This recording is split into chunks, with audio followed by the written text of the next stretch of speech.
nit looy def xalaat ci yàlla.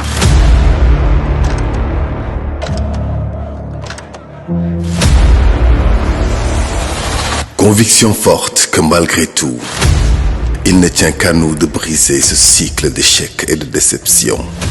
Car les solutions sont bien en nous. Mais il faut s'y atteler dès maintenant.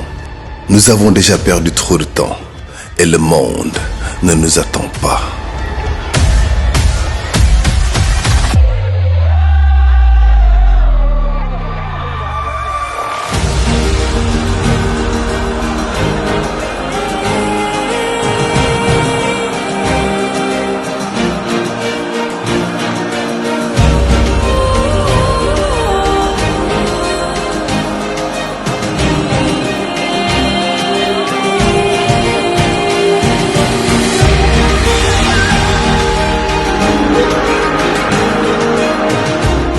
Je m'adresse singulièrement à cette jeunesse, prise en étau, angoissée par un avenir sans horizon, minée par le chômage et la honte de ne pouvoir se réaliser et aider ses parents, engloutie dans les océans et le désert, à la recherche désespérée d'un hypothétique ailleurs meilleur. À cette jeunesse, je rappelle ce qui nous lie, parce que tout le monde sait qu'il y a un lien particulier entre nous et la jeunesse. Ce qui nous lie, c'est l'idéal d'une société juste, dont les ressources et les richesses seront partagées équitablement et où toutes les chances seront égales. Aux frères et sœurs africains, l'heure de notre révolution a sonné. N'acceptons plus ces petits présidents comploteurs, toujours à la solde de quelqu'un, mais jamais au service de leur peuple. Partout en Afrique doit souffler un vent nouveau de liberté, de démocratie, de souveraineté. Le XXIe siècle doit être africain et siffler le réveil du phénix endormi depuis trop longtemps.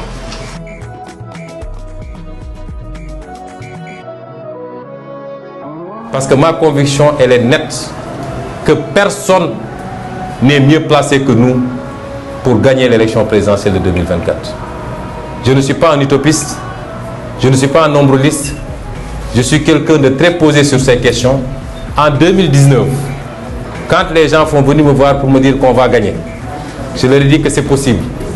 Parce que, comme on dit, les desseins de Dieu sont insondables.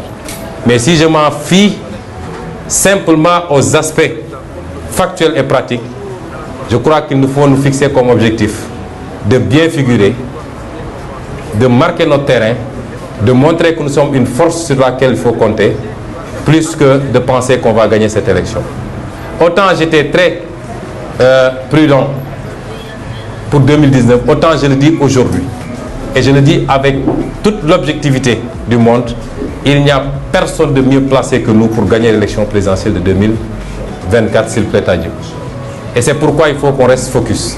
Et c'est parce qu'ils en sont convaincus qu'ils ont décidé de mettre un frein à ce projet.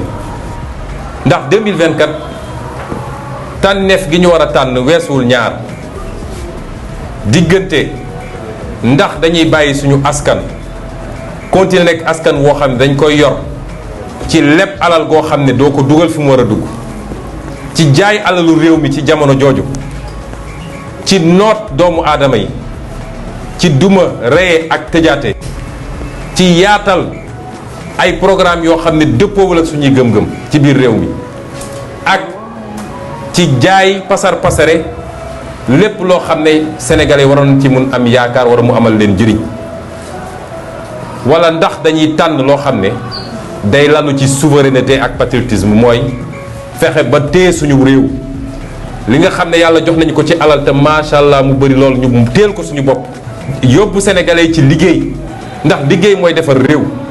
kenn ku ne xam ni sacrifice la, jële fi ger ba kenn dootul sañ a jël dërëm bu mu moomul ci askanu réew mi, waaye dërëm gu ne nag ñu dugal ko fañ ko war a dugal, xam lan mooy priorité. ñaari modèle yooyu rek moo fi ne, ci loolu la ñu war a tànnee. moo tax rendez-vous boobu ci rendez-vous yi gën a am solo ci histoire du Sénégal la bokk.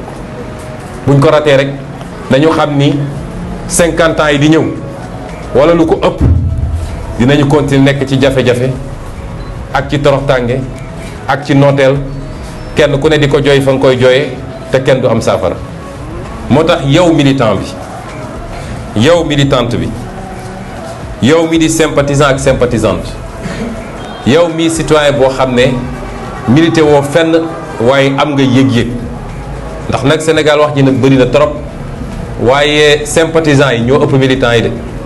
ku fi falu rek sympathisant moo la fal, ndax ñëpp mënuñu dem jënd carte ci parti politique. moo tax ñëpp laa wax